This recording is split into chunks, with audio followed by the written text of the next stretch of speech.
Voir et comprendre l'univers des pros, c'est du côté des pros, avec Knauf.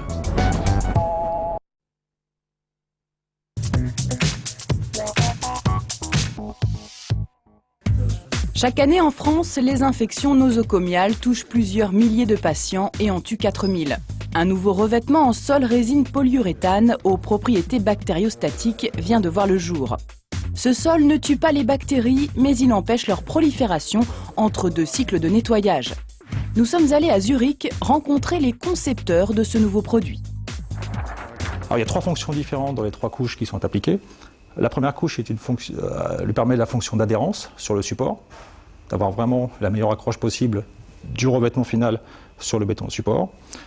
La deuxième couche donne la fonction du revêtement, c'est-à-dire la portance, les qualités élastiques, le confort au marché. Et la troisième couche, le vernis de finition, donne les fonctions d'usure, d'esthétique, de résistance à la rayure. La fonction antibactérienne du revêtement est sur cette couche de finition et dans la masse de cette couche de finition. C'est-à-dire, tant que la couche de finition est présente sur le revêtement, la fonction bactériostatique est présente. Petit cours de chimie au laboratoire. Dans le domaine des sols, on retrouve principalement 4 types de résines. Les résines époxydiques et les résines polyuréthanes, et puis pour les applications très spécifiques, les métacrylates et les polyesters. Les résines époxydiques sont plus utilisées dans le domaine industriel, alors que les polyuréthanes sont utilisées dans le domaine décoratif. Les avantages de la résine polyuréthane, ce sont une très grande élasticité. Au niveau confort, c'est très confortable, comme on peut le voir ici, c'est très souple, c'est très malléable et revient toujours dans sa position initiale. De plus, les systèmes que nous formulons sont très faibles en émissions, ne contiennent absolument aucun sauvé, ce sont les composés organiques volatiles qui sont nocifs pour la santé.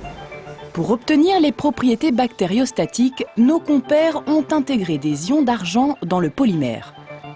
Un polymère est un réseau de chaînes qui va se constituer à partir de la résine avec le durcisseur. Et lorsque ces deux composants vont réagir ensemble, il va se former un réseau de chaînes qui en fait est très résistant et donne les propriétés du polyuréthane. Et dans ce réseau de chaînes viennent s'incorporer ces additifs à base d'argent et qui vont donner les propriétés bactériostatiques du revêtement polyuréthane. Les propriétés antibactériennes de l'argent sont connues depuis des siècles. L'incorporation de ces ions argent dans la matrice polyuréthane permet de donner un effet bactériostatique à long terme. L'important aussi, c'est que ces ions argent qui sont dans cette matrice ne vont pas migrer sur les personnes qui marchent sur ce revêtement. Et c'est quelque chose de très important. De plus, dans le milieu hospitalier, il n'y a à ce jour pas de résistance connue aux bactéries avec l'ion argent, contrairement à d'autres médicaments, par exemple les antibiotiques, qui développent des résistances dans les hôpitaux. Ce nouveau revêtement sans joint et autolissant est particulièrement adapté aux bâtiments nécessitant une hygiène parfaite. La couche de finition possédant les propriétés bactériostatiques a une durée de vie de 30 ans contre 20 ans pour un revêtement PVC.